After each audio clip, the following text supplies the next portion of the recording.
Hi everyone. So today I'm going to look at another camera in comparison to the Ricoh GR III. This is the Lumix GF9, also known as the GX800 and GX850, depending on where you are. It's about 6-7 year old camera, 16 megapixel micro four thirds interchangeable lens, really quite small as you can see here.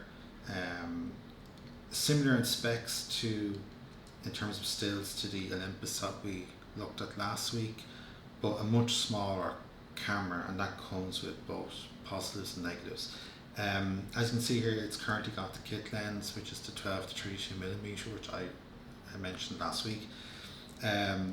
It's quite a small profile. I'm not sure it's quite jeans pocketable though, but it's certainly regular trouser pocket size or jacket pocket, and certainly if you wanted to take a second camera or a small camera on holiday, this would not take up much space in any kind of camera bag or travel bag.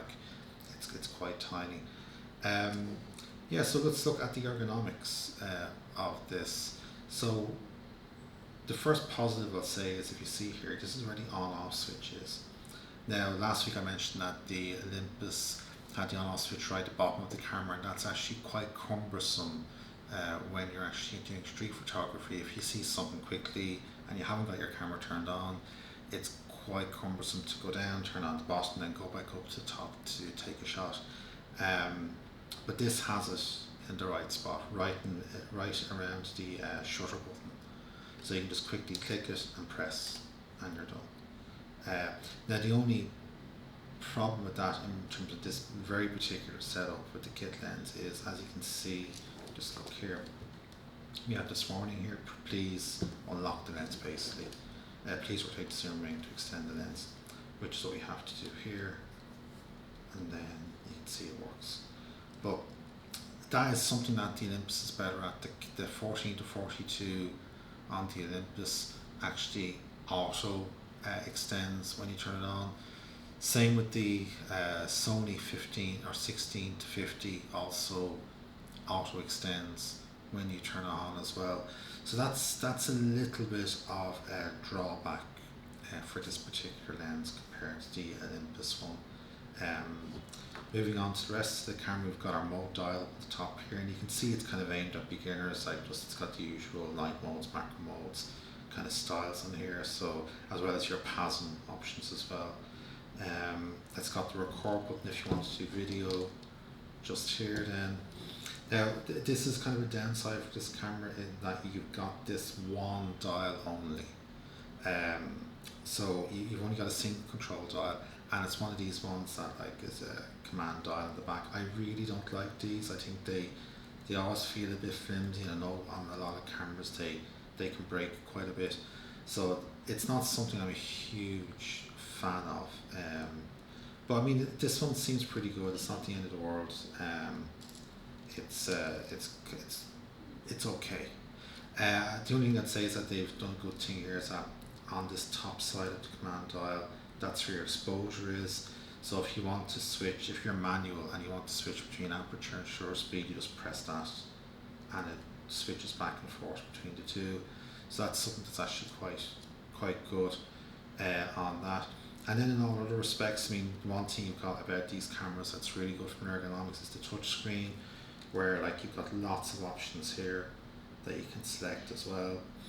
Another nice thing about this is it's got a option where you can click AF on. So I'll see if I can get this to work, where you can just take a picture by touching the screen, and that can be quite handy, to actually do that. But it's it really depends. It's not something that I would choose the camera solely over for. If that's something that you'd like to shoot, that's fine. I would say that it's a bit, if we just try and do it here, I'll just try and do a demo of it here. I'll put a little figure here, and then we just take that, and you can see there it's taking the picture of the little Darth Vader there. Okay, So that's just by touching the screen. Again, it's a nice little feature for street, I suppose. If you're kind of using it with, obviously it's got a tilt up screen, which is quite good for street.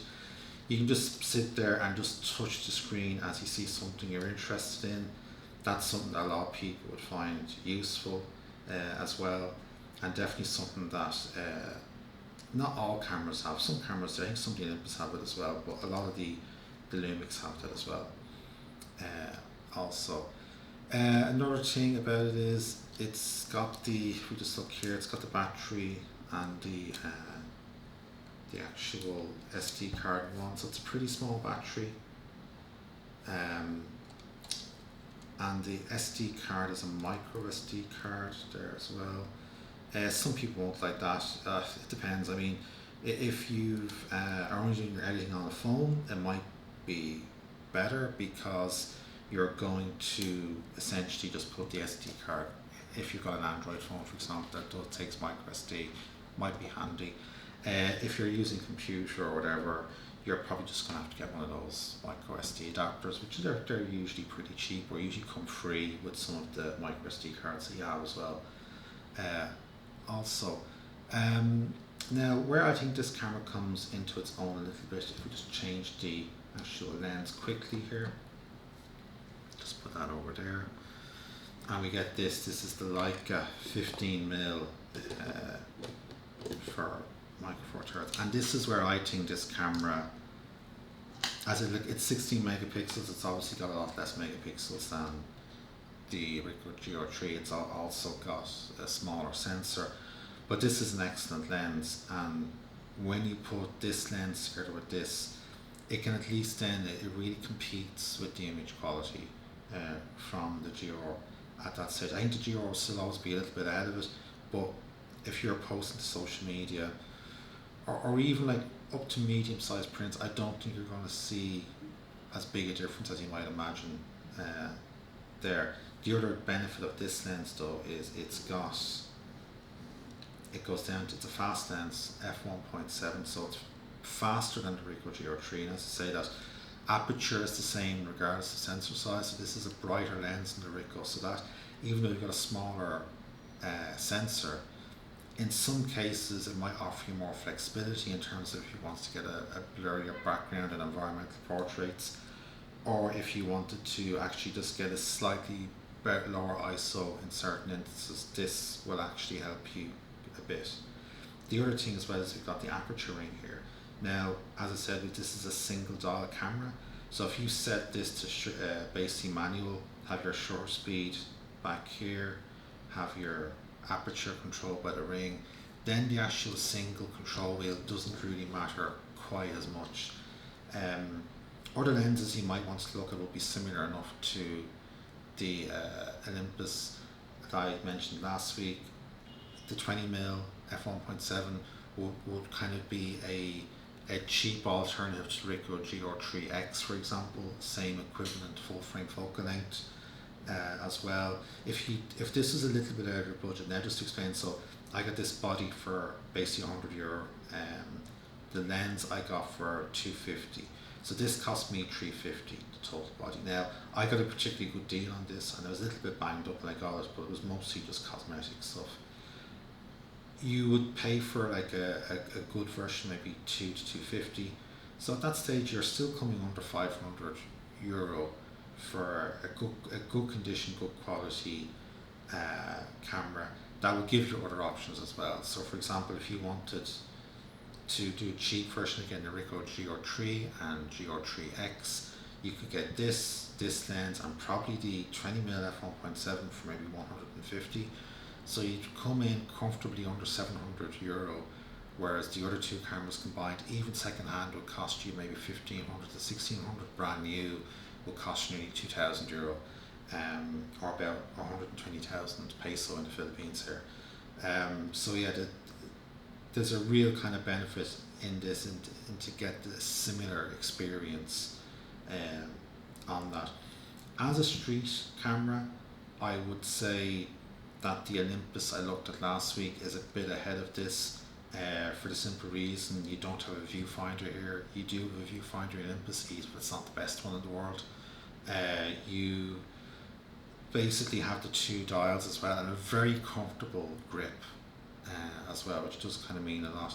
You've got the tilt up screen, which is similar to here. The advantage of the tilt up screen for street photography for the Olympus is that you can tilt it down as well. This one here only tilts up, and it tilts up into a selfie mode, which it does actually go into a selfie mode, which is quite handy for family holiday snaps type thing. But strictly looking at street photography, you would prefer a screen to flip down as well, so you can do those overhead shots as well. But having said that, if you wanted a camera to do street photography, but also maybe be a good travel camera and be a bit more versatile, and this goes for all the Lumix cameras, this is an exceptional photographic tool. You've got 4K, as you can probably see here on the body. That's really for short clips. You won't do more than 3-4 minutes. They say 5 minutes in the specs, but in my experience it's 3-4 minutes. You won't do more than 3-4 minutes on 4K. But the HD is quite good in it, and it's certainly in the GF9 it's unlimited HD recording, which is really good for a camera this size. You've got time lapses which are compiled in camera, unlike the Sony camera that's filming me now, where you have to just use an intervalometer and put the time lapse together yourself in a PC or the Sony app afterwards. This will do it in camera for you. It does stop motion animation, it does bracketing options. It really is a fantastic photographic stroke video tool, and certainly overall more capable than the Olympus. So if you wanted something with great versatility, go with this. If you want something with sort of a better street photography only experience, go with the more traditional looking Olympus there. That's pretty much it from me for today. I will, as usual, share some pictures at the end of this video that shows what you can get with a little camera like this. And thanks for watching.